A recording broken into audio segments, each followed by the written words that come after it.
Quels sont les avantages de la communication par télépathie avec les animaux? En d'autres mots, à quoi ça sert de faire de la télépathie avec les animaux? Eh bien, ça vaut la peine d'en parler. Je vous explique tout après ça. Bonjour, c'est Chantal Varion, bienvenue sur la chaîne de la télépathie animale accessible à tous. Si vous êtes nouveau, n'hésitez pas à vous abonner pour nous rejoindre dans ce monde magique de la connexion aux animaux. Alors, quels sont les avantages de la connexion par télépathie avec les animaux? En d'autres mots, à quoi ça sert de faire de la télépathie avec les animaux? Je fais toujours un petit rappel de ce qu'on a déjà vu dans les vidéos précédentes, à savoir ce qu'est la télépathie animale. Donc la télépathie animale, c'est un échange d'informations entre un humain et un animal vivant sans utiliser les sens sensoriels. Il s'agit en fait d'un échange d'ondes. Vous envoyez des ondes à l'animal et l'animal vous envoie des ondes. Ça peut être un petit peu intrusif puisque vous rentrez dans la tête de l'animal. Et ça, il faut en être vraiment bien conscient. En fait, c'est comme si quelqu'un entrait dans votre tête. Ok?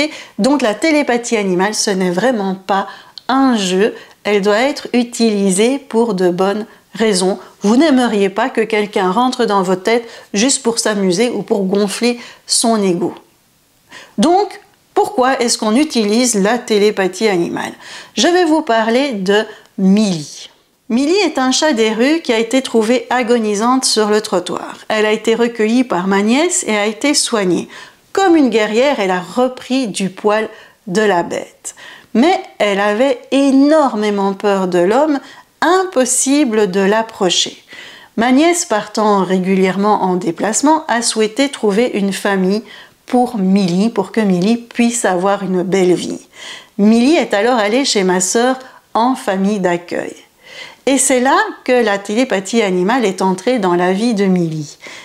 Quand Millie est arrivée chez ma sœur, je me suis connectée à elle pour lui expliquer ce qu'elle faisait chez ma sœur, pour lui demander ce dont elle avait besoin, pour voir ce qu'il fallait qu'on fasse pour elle, etc., etc. Je lui ai expliqué aussi ce qui allait arriver par la suite. Lui ai expliqué qu'en fait, on allait lui trouver une belle famille pour qu'elle puisse vivre des moments heureux. Et là, en télépathie, elle m'a dit que elle voulait venir chez moi. Elle a expliqué qu'elle ne voulait pas aller dans une autre famille et qu'elle voulait venir chez moi. Moi, j'avais pas vraiment la place pour l'accueillir, donc je lui ai dit « Oh, on va d'abord te trouver une autre famille et voir ce que ça donne. » C'était un fameux challenge, hein, car Millie vivait tout le temps sous un lit, elle était réfugiée sous le lit, elle était inapprochable et elle était défigurée par les coups de pied qu'elle avait reçus. Donc, pas évident de trouver une famille qui puisse l'adopter dans cet état-là, puisque les gens veulent toujours des chats pleins d'amour qui veulent faire des câlins, et avec Millie, c'était pas le cas.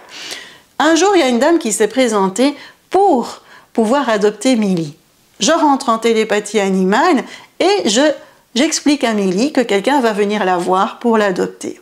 Bien, et que si Millie se comportait bien, elle allait vivre chez cette dame-là. Ça, c'était peut-être une erreur. La dame est allée voir Millie, toujours cachée sous son lit, on ne voyait que deux yeux, et quand la dame s'est pas penchée sous le lit, mais s'est assise par terre, eh bien Millie a soufflé, a craché dessus. Vous pouvez bien imaginer que là, la dame s'est dit, bah, c'est pas pour moi, et elle n'a pas donné suite du tout. Millie, alors à ce moment-là, je l'ai adoptée et grâce à la télépathie animale, je l'ai préparée à son arrivée chez moi, je lui ai demandé ce dont elle avait besoin et j'ai pu lui préparer un beau cocon. À la maison, quand elle est arrivée, elle miaulait beaucoup et grâce à la télépathie animale, j'ai pu lui demander pourquoi elle miaulait autant et elle m'a expliqué les différents miaulements qu'elle avait et quand c'était un miaulement pour manger, quand c'était un miaulement de crainte parce que Millie miaulait par peur et miaulait pour se donner du courage pour aller de l'avant.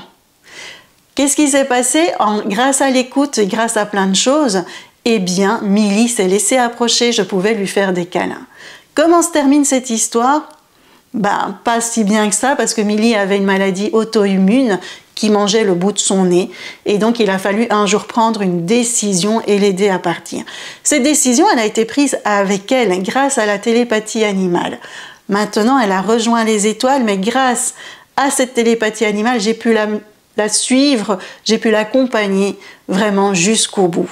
Pendant 1 an, Millie a reçu de l'amour et ça, c'est juste magnifique. Voilà à quoi sert la télépathie animale. Pour résumer, elle sert à comprendre l'animal en dehors de son comportement, elle sert à faire passer des messages, elle sert à accompagner l'animal dans les moments difficiles, mais surtout, elle nous permet d'établir une relation profonde avec l'animal. Et si jamais vous avez un animal qui, lui, n'a pas de problème, eh bien, la télépathie animale va vous permettre de vous assurer que votre animal va bien. Mais n'oubliez jamais que ce n'est pas un jeu. Si vous demandez tous les jours à votre animal comment il va, il risque d'être saoulé. Si tous les jours vous rentrez dans sa tête pour dire comment tu vas, il peut en avoir marre. Il est temps de nous quitter maintenant. Prenez soin de vous et de vos animaux. On se retrouve très vite. N'hésitez pas à vous abonner et je vous fais des gros bisous. À tout bientôt.